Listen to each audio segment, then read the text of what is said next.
Bon, faut qu'on parle. Alors, on va faire le petit débrief du match d'hier soir, Lyon-Paris. Mais avant, petite dédicace quand même à nos amis auxerrois. Bah ouais, vous l'avez fait à nouveau. Moi, c'est pas que je me comporte comme les supporters de Marseille qui enfilent à chaque fois tous les maillots de toutes les équipes qui affrontent Paris. Non.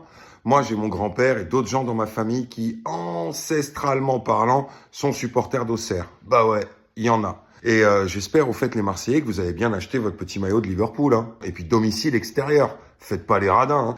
Alors, on revient au débrief du match. Encore du grand spectacle. Alors, on aurait pu clôturer le match sans se faire remonter comme on s'est fait remonter.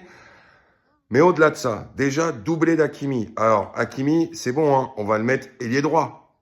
Alors, c'est embouteillé, mais on va le mettre ailier droit parce que le gars, est-ce que vous avez déjà vu un arrière droit, franchement, en Europe, actuellement, depuis même un an, qui délivre autant en attaque? Sans oublier son boulot de défenseur, c'est assez rare quand même. Donc là, respect à Hakimi. D'ailleurs, qui va voir les supporters en faisant le petit geste comme ça.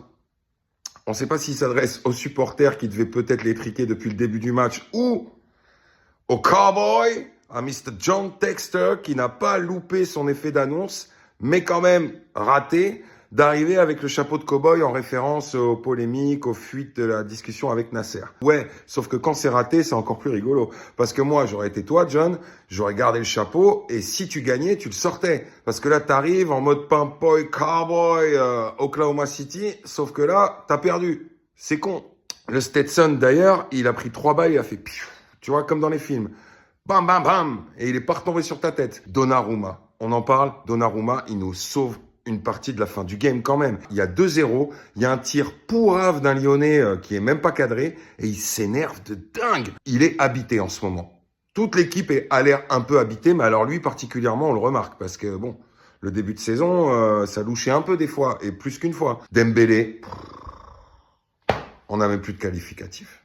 C'est-à-dire que vous avez vu, là, pendant 2 matchs, il n'a pas marqué. Eh ben, comme j'avais dit, tout le monde a rebondi dessus. Ça s'est vu de dingue. Là, il marque. Bon, ça s'est vu, il y avait 7-0 quand même, hein, les médias. Mais bon, c'est pas grave. Luis Enrique, moi, je sais pas ce que tu leur donnes, mais moi aussi, dans ma vie, j'en ai besoin.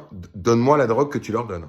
Parce que là, l'équipe, franchement, les gars, on peut tous remarquer qu'il y a quand même un énorme travail du coach. Je sais pas la potion magique que tu leur donnes, mais moi, j'en veux. On s'est rarement présenté avant une grosse échéance comme Liverpool, dans les années d'avant, avec autant de confiance. Alors ça peut nous retomber sur la gueule, c'est possible. On joue toujours l'invincibilité sur la saison. En tout cas, voilà, bête de spectacle. Allez, ciao.